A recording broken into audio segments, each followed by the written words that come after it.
समस्त NIOS DLED साथियों का स्वागत है आपके अपनी YouTube channel MKS teaching point में। साथियों 2364 ETT शिक्षकों की भर्ती अटकी, परिणाम पर हाईकोर्ट ने लगाई रोक। साथियों ये NIOS DLED वैधता के परिपेक्ष में महत्वपूर्ण खबर है। क्या कुछ निष्कर्ष निकल कर आ रहा है, हम आपको अवगत कराएंगे। निवेदन करेंगे वीडियो को लाइक शेयर करें और चैनल को सब्सक्राइब करें। जैसा कि साथियों यहाँ पर देखेंगे 2364 ETT शिक्षकों की भर्ती पर पंजाब सरकार के एक आदेश के चलते फिर से तलवार लटक गई है। इस भर्ती में डिप्लोमा इन एलिमेंट्री एजुकेशन के 18 माह के कोर्स वाले आवेदकों को बाहर करने के निर्णय के चलते मामला हाई कोर्ट पहुंच गया है और हाई कोर्ट ने अंतिम परिणाम जारी करने पर रोक लगा दी है। इसके साथ ही हाई कोर्ट ने दिसंबर में सरकार के दिए गए उस बयान पर भी स्पष्टीकरण मांगा है जिसमें 8 सप्ताह में परिणाम जारी करने की बात कही गई थी।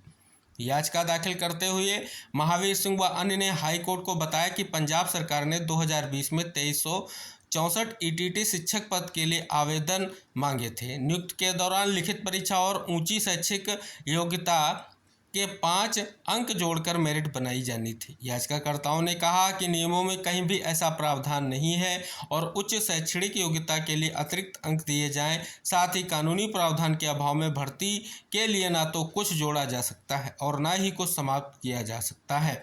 सिंगल बेंच ने 8 नवंबर 2021 को भर्ती की पूरी प्रक्रिया को रद्द कर दिया था। इसके खिलाफ पुनर्विचार याचिका दाखिल की गई थी, उसे भी गत वर्ष सिंगल बेंच ने खारिज कर दिया था। ऐसे में सिंगल बेंच के आदेश को खंडपीठ के समक्ष चुनौती दी गई थी। खंडपीठ ने दिसंबर 2023 में अपना फैसला सुनाते हुए सिंगल बेंच के नवंबर के आदेश को रद्द कर दिया था और साथ ही पंजाब सरकार को विज्ञापन के अनुसार भर्ती पूरा करने का आदेश दिया था। पंजाब सरकार ने तब कोर्ट में बताया था कि परिणाम तैयार है और 8 सप्ताह में भर्ती पूरी कर ली जाएगी। अब पंजाब सरकार ने AG कार्यालय की राय लेकर फिर से योग्यता मानकों में परिवर्तन कर दिया है। याची ने कहा कि इस प्रकार मामला सुप्रीम कोर्ट तक पहुंच जाने के बाद अब अपने स्तर पर AG कार्यालय से राय लेकर योग्यता में परिवर्तन अवैध है। हाईकोर्ट ने मामले को गंभीरता से लेते हुए पंजाब सरकार व अन्य को नोटिस जारी कर जवाब मांगा है। साथ ही भर्ती 8 सप्ताह में पूरी न होने पर स्पष्टीकरण मांगा है। लिखा गया कि भर्ती में 18 माह के diploma in elementary education course धारकों का आयोग करार देने का जो आदेश है उसको कहीं ना कहीं यहाँ पर चुनौती दी गई है। साथियों देखेंगे कहीं ना कहीं महत्वपूर्ण है क्योंकि 2020 की भर्ती है और साथियों उस आदेश का भी अवलोकन करेंगे जिस आदेश में ये स्पष्ट किया गया था कि जो NIOS DLED के प्रशिक्षित साथी हैं उनको जो है इस भर्ती में प्रतिभाग नहीं कराया जाएगा। तो उनके परिप्रेक्ष्य में क्या आदेश दिया था, आइए उस पर एक नज़र डालते हैं। साथियों महत्वपूर्ण आदेश आप सभी के सामने है। देखेंगे साथियों यहाँ पर क्या लिखा गया है कि विज्ञापन दिनांक 6/3/2020 के माध्यम से विज्ञापित ETT शिक्षकों के 2364 पदों की भर्ती से संबंधित स्पीकिंग आर्डर यहाँ पर लिखा गया है।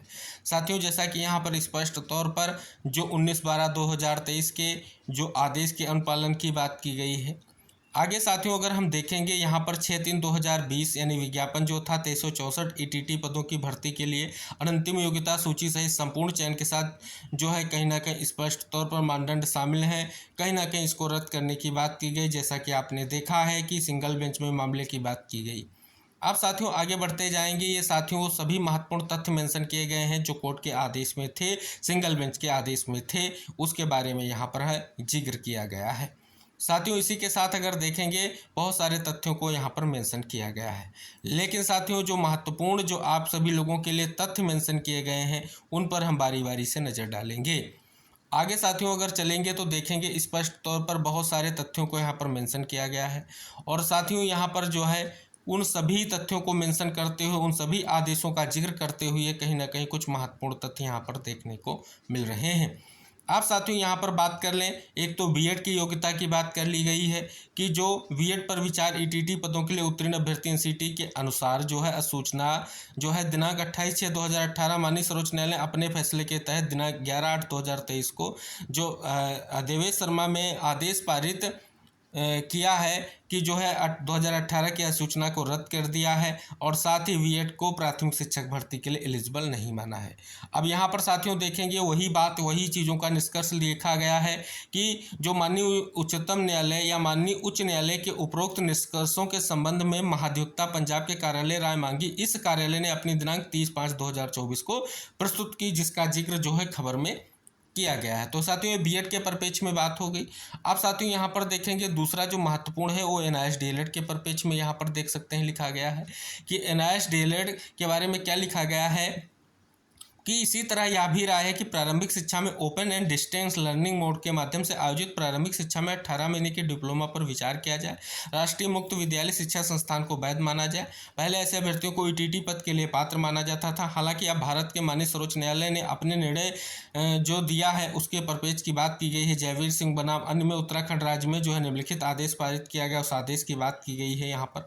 और साथ ही स्पष्ट किया गया है कि माननीय सर्वोच्च न्यायालय के उपरोक्त आदेश के मद्देनजर एनआईएस से 18 महीने का डिप्लोमा डीएलएड करने वाले उम्मीदवार चयन नियुक्ति के लिए विचार करे जाने के लिए उत्तरदायी नहीं है। तो देख सकते हैं साथियों ये था आदेश जिसमें स्पष्ट तौर पर बीएड और एनआईएस डीएलएड को कहीं ना कहीं बाहर कर दिया गया था, जिसके बारे में पूरी तरीके से यहाँ पर जिक्र किया गया था। तो देख सकते हैं साथियों 18 महीने का जो डिप्लोमा है वो 2 वर्ष के बराबर नहीं, इसका जिक्र करते हुए ये स्पष्ट किया गया है। तो साथियों यहाँ पर जो है ये महत्वपूर्ण जो है स्पीकिंग आर्डर आप सभी के सामने है, जो कहीं ना कहीं स्पष्ट तौर पर जो 2364 पदों की भर्ती प्रक्रिया को लेकर के जो था उसके बारे में स्पष्ट किया गया है। साथियों ये 7/6/2024 को कहीं ना कहीं ये आप सभी के सामने जो है ये देख रहे हैं कि सहायक निदेशक शिक्षा भर्ती निदेशालय पंजाब की ओर से ये महत्वपूर्ण जो है निष्कर्ष निकल कर आया, जिसमें साथियों अगर देखेंगे तो स्पष्ट हो रहा है कि यहाँ पर जो है आपकी ईटीटी जो भर्ती है उसके परिप्रेक्ष्य में था कि यहाँ पर बीएड को शामिल नहीं किया जाएगा, एनआईएस डीएलएड को शामिल किया नहीं जाएगा। हालांकि साथियों इसको चुनौती दे दी गई है क्योंकि भर्ती प्रक्रिया 2020 की है। अब इस पर साथियों फिर से जो है कहीं ना कहीं कोर्ट ने एनआईएस डीएलएड अभ्यर्थी जो कोर्ट की शरण में गए हैं उनसे कहीं ना कहीं स्पष्ट तौर पर एक निष्कर्ष निकल कर आ रहा है। उनका जो प्रयास है एक बार फिर से महत्वपूर्ण है और महत्वपूर्ण ढंग से उन्होंने भी प्रयास स्टार्ट कर दिया है। उसका परिणाम आप सभी के सामने है कि जो परिणाम थे हाईकोर्ट ने उस पर रोक लगा दी है। और साथ ही बात कर लें तो जो है कहीं ना कहीं नोटिस जारी कर जवाब मांगा है, ये बहुत ही महत्वपूर्ण है। तो साथियों एनआईएस डीएलएड के साथियों के लिए बड़ा निष्कर्ष निकल कर आ रहा है। जिस प्रकार से इस खबर का अगर आप देखेंगे निष्कर्ष यही निकल कर आ रहा है। आगे साथियों क्या जवाब निकल कर सामने आएगा महत्वपूर्ण रहेगा।